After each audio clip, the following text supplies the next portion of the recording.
অর্থাৎ একজনের কাগজ, তার নিজের কোনো কাগজ লাগবে না, শুধু বাবার ভোটার লিস্টের নামটা দেবে এবং তার নিজের ডকুমেন্টস দেবে, তাহলেই হয়ে যাবে। আতঙ্কের কিছু নেই। আমার মনে হয় আতঙ্ক তৈরি করা হচ্ছে আমাদের মনের মধ্যে। বিশেষ করে আমি বলতে আমার দ্বিধাবোধ নেই, মুসলিম কমিউনিটির মধ্যে একটা আতঙ্ক তৈরি করার চেষ্টা করা হচ্ছে যে মুসলমানদের হয়তো ভোটার লিস্টের নাম বাদ চলে যাবে। এটা একদম বাজে কথা। এটা হচ্ছে রাজনৈতিক উদ্দেশ্য, অন্য কিচ্ছু নেই। কারো ক্ষমতা নেই যদি আপনার কাছে লিগ্যাল ডকুমেন্টস থাকে আপনার নাম বাদ দেবে ভোটার লিস্ট থেকে। আইন বলে কিছু আছে। তবে হ্যাঁ, দুঃখজনক ঘটনা, সুপ্রিম কোর্ট বলে দিল যে আপনারা আধার কার্ড, ভোটার কার্ড, রেশন কার্ডকে মান্যতা দিন, অনুরোধ আপনারা করতে পারেন, সেটাকে তারা মানেনি। তবে সুপ্রিম কোর্টের উচিত ছিল তাকে পরামর্শ না দিয়ে নির্দেশ দেওয়া।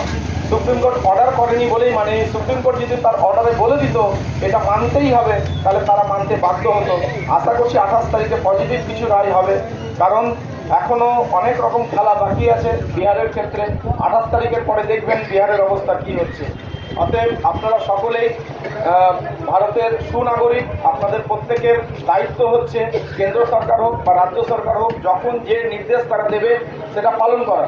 কারণ সংবিধানের যা আমাদের যে কর্তব্য, মৌলিক কর্তব্য রয়েছে, সেই মৌলিক কর্তব্যের মধ্যে একটা সরকারের নীতি নির্দেশকে আমরা পালন করব, সরকারের নীতি নির্দেশকে আমরা মানব। আবার বলছি, ভয়ের কিছু নেই। আপনাদের যদি কোনো সমস্যা হয়, আপনাদের এখানে এলাকায় অনেক লোক আছে যারা আপনাদের সাথে সবসময় থাকেন, তারা অবশ্যই আপনাদেরকে সহযোগিতা করবে। এরপর আমি যদি আপনাদের কোনো কাজে লাগি আমাকে বলবেন, আমি যতটা পারবো আপনাদেরকে সহযোগিতা করব। এ বলে আমার বক্তব্য শেষ করছি। শুধু একটাই আশ্বাস আপনাদেরকে করে যাচ্ছি, ভয় পাবেন না, ভয় পাওয়ার কিছু নেই। আমাদের সকলের, যারা হিন্দু, মুসলিম, শিখ, খ্রিস্টান, সকলে একত্রিতভাবে এখানে বসবাস করছি, সকলে একত্রিতভাবে ভাই বোনের মতো একত্রিতভাবে থাকবো।